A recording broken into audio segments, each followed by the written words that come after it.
thanks for watching. Now, everyone was wanting to know if we'd actually got some backstrap for the frying pan. Well, we did. My son-in-law, he took one, and we're giving it a little fry right now. Now, we've marinated this and soaked it, and now we're just frying it up to a crispy golden brown. I'm going to take a look at this.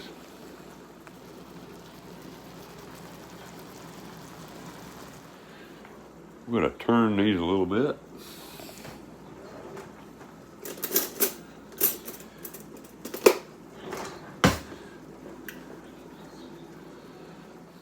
Now, I like to soak, in the deer meat, I like to soak it all down and let it sit in some salt water.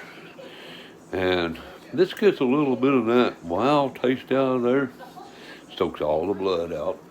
And I don't know, it just gives it a better flavor to the meat. Now, then I actually like buttered Crisco, and I put that in there, and that gives it a taste. I mean, it's pretty good, pretty good. But we're gonna turn that in a minute. Now this is tenderloin, and I like to turn these several times.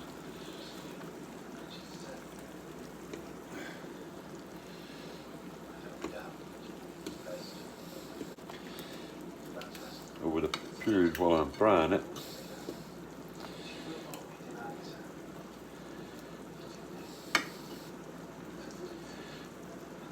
And then sometimes I'll drain this off.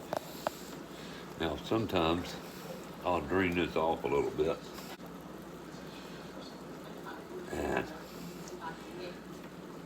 put some fresh oil in and then fry it again. I don't know, it just seems to have a little bit better taste that way. You know, we're flipping all this over it.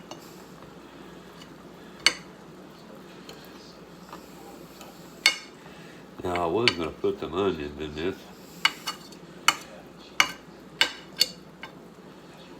but we soaked it down real good. We're going to let that fry some more. Yeah. Kind of just simmer in there.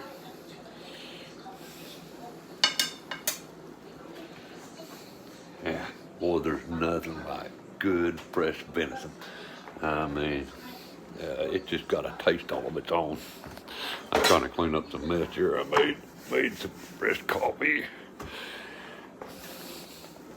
But that's a frying down real nice there. And like I say, we'll probably drain some of this off. And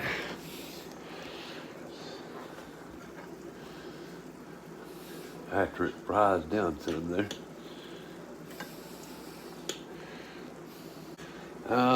they were saying a pretty good lot of deer up there, but I come back empty-handed in a sense, but I got a lot of deer meat to fry up in the next few weeks. And we're going to be doing some elk here pretty soon. I got a little bit of that. A friend of mine's buddy killed an elk and asked us if we wanted some, and I said, yeah, I'd love to have some. And so they sent us some of that over, and we'll be frying some of that up. And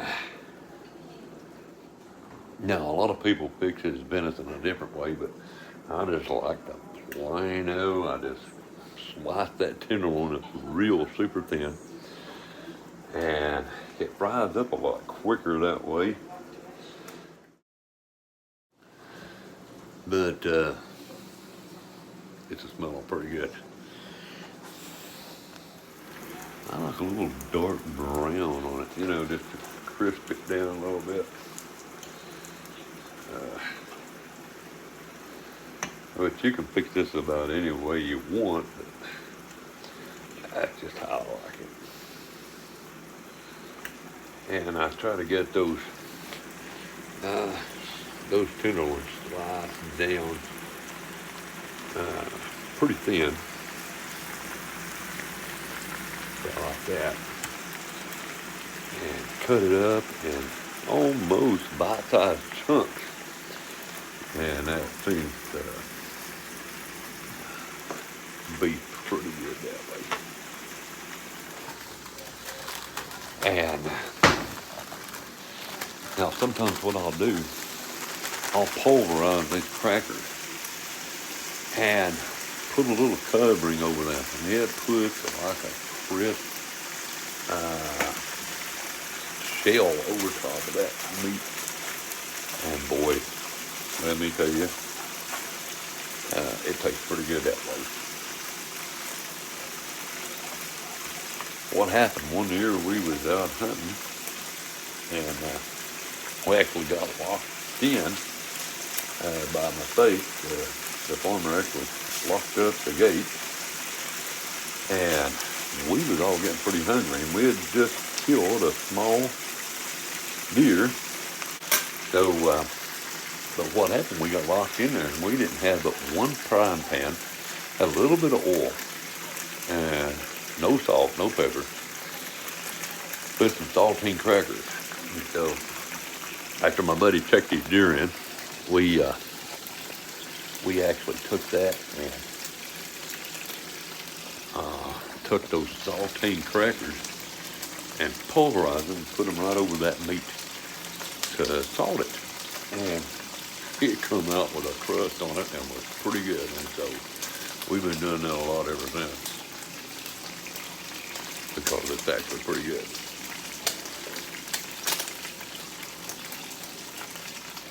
Now, we had a great time up there camping and talking and just getting out in the woods, having fun. I mean, it was just great.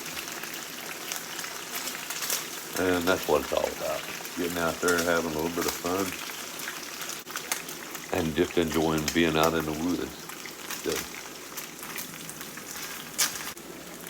you know, my son's supposed to be over here at the wall. And help me render some of this. But boy, it's getting that golden brown look to it. I'm gonna take a bite of this, guys. Let me tell you.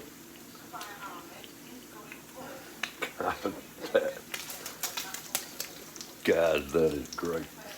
That tastes great. I'm gonna flip this over on one time. And I'm gonna turn this heat off.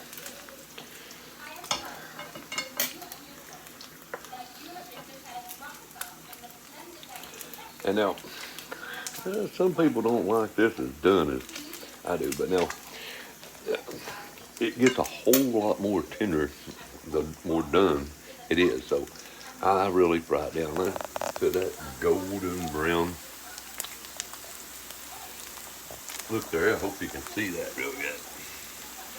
And guys, I mean, that is just tender.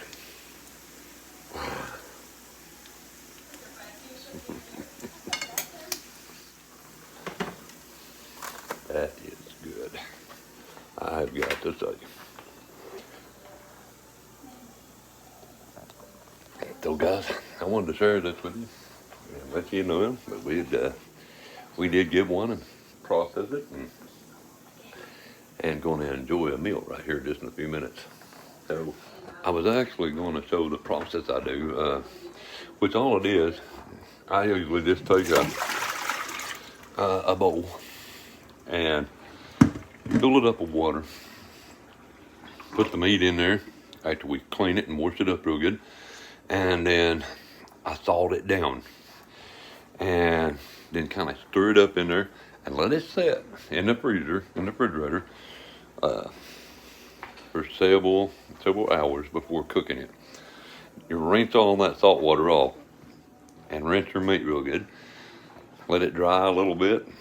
Kind of let some of that water get off of it a little bit. And then just put you some oil up in there good and deep.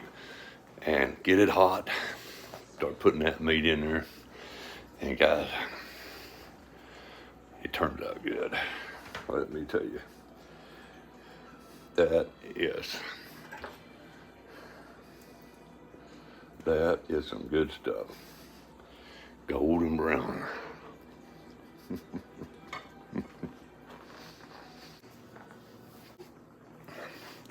Now, guys and girls, we appreciate you watching. We thank you for all those views and comments. And subscribe to the channel so you don't miss anything. And give us a big thumbs up. It helps. And we'll see you the next time on The Walk With Al. Thank you ever so much for watching.